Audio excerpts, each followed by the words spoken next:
Olá, bem-vindos a mais essa conversa aqui do Ministério Jesus Diário. Hoje a gente vai mergulhar num material devocional bem interessante. Ele foca num ponto assim crucial da nossa fé. A salvação é só pela graça. A base é Atos 15, versículo 11. A ideia é a gente explorar juntos, né? Tentar entender as ideias principais desse texto. Isso. E o material já começa colocando a gente num cenário de tensão, né, na igreja lá do início. Sim, uma tensão grande. Tinha aquele debate forte, os gentios, os não-judeus, eles precisavam seguir a lei de Moisés, precisavam se circuncidar para serem salvos, ou Ou será que a fé em Cristo já era o suficiente? Uma pergunta que é direto ao coração do Evangelho. exatamente. E é aí que entra a frase de Pedro, que o material destaca, lá em Atos 15, 11. Nós cremos que somos salvos pela graça do Senhor Jesus, assim como eles. Simples, mas, uau, que peso, né? Um peso enorme. E isso acontece, é bom lembrar, no Concílio de Jerusalém. Um momento decisivo. Pedro, ele traz a experiência pessoal dele, sabe? Ele lembra de Cornélio, como Deus aceitou os gentios ali na casa dele. Ah, sim, o episódio do Espírito Santo descendo sobre eles. Isso. E o ponto é, Deus mandou o Espírito antes deles aderirem à lei judaica. Então Pedro basicamente pergunta, gente, por que a gente vai colocar sobre eles um fardo? Um jugo, né? Um jugo pesado de regras que, vamos ser sinceros, nem o povo judeu conseguiu carregar direito ao longo da história, por que impor isso? Faz todo sentido. E a conclusão dos apóstolos que o devocional ressalta muito bem é essa. A salvação não é por mérito, não é por seguir rituais, não é por tradição. É presente, Um presente. exclusivamente pela graça de Jesus. E ter essa clareza, olha, foi fundamental. Isso impediu que o evangelho virasse outra coisa, sabe? E manteve a igreja unida, mesmo com judeus e gentios, ali culturas tão diferentes. Nossa, muito importante isso. E o material que a gente está vendo, ele tira uns princípios bem claros disso, né?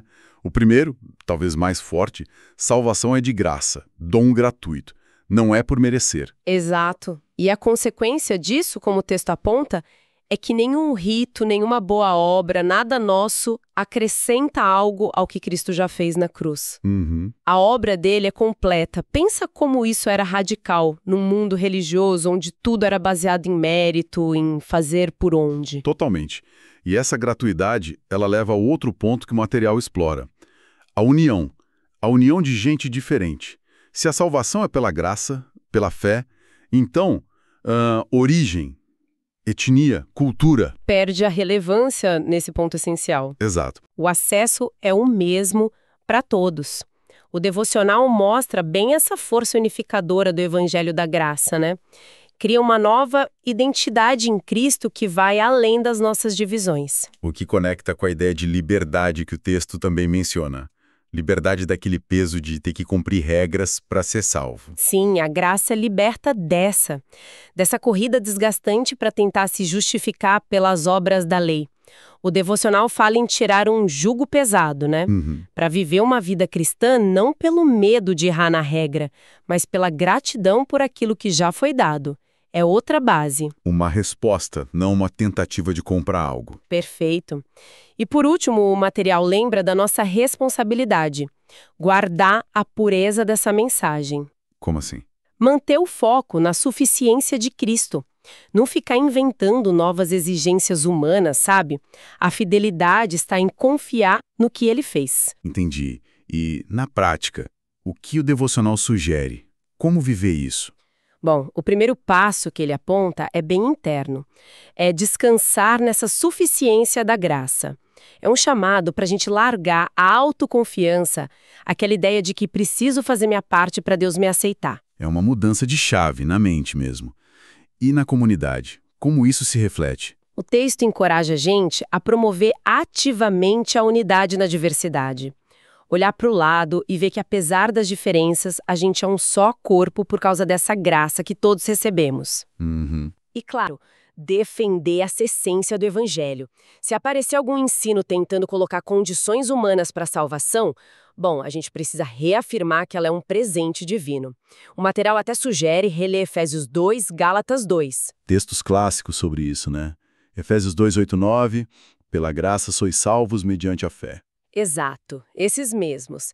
Para reforçar a justificação pela fé. E olha, as palavras finais do devocional que a gente analisou são um resumo perfeito, eu acho. A salvação não depende de quem você é, mas de quem Cristo é. Forte isso. Não é prêmio por esforço humano, mas dádiva da graça divina. A cruz não precisa de adições, porque nela tudo já foi consumado. Acho que captura a essência. Captura muito bem. Então fica o convite do material para a nossa reflexão, né? Hoje é dia de descansar na suficiência da graça e viver em liberdade no Evangelho. Sim. E talvez uma pergunta para a gente levar, né? Se a graça nos nivela e nos liberta de fardos, como é que a gente pode, no dia a dia, expressar essa liberdade e essa unidade de um jeito mais real, superando as barreiras que a gente ainda teima em levantar?